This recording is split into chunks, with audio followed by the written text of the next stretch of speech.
Kumpiyansa pa rin ng pamahalaan na mahuhuli at mapapauwi sa Pilipinas ang pugante at dating kongresista na si Zaldico.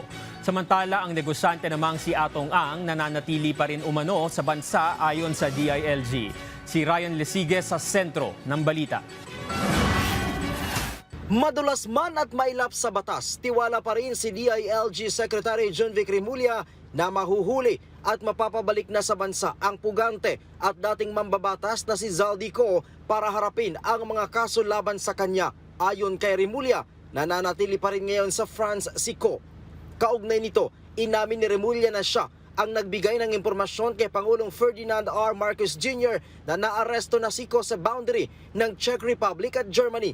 Ang impormasyon ay galing daw mismo sa Bureau of Immigration and Deportation. Giit ni Remulla, 36 na oras na nakulong si Ko dahil sa paglabag sa immigration law. Yes, immediately nagpadala kami ng yung ambassador natin, nearest ambassador to the Czech Republic, pinadala namin kagad to coordinate.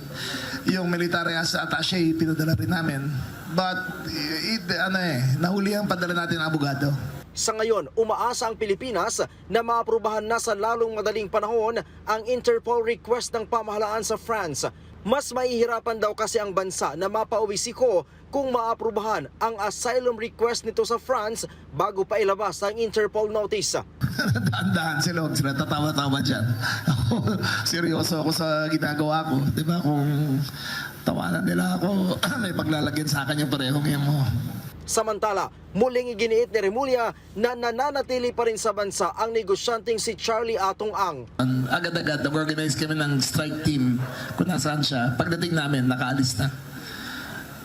We acted very fast as we could. Pero full force ng CIDG, I think, 300 yung raiding team namin na pumasok sa lugar. Pero wala na pala na pagdating namin. Habang ngayong linggo naman, inaasahang ilalabas ang desisyon sa asylum request ni dating presidential spokesperson Harry Roque sa Vienna, Austria. Ryan Lesiges para sa Pambansang TV sa Bagong Pilipinas.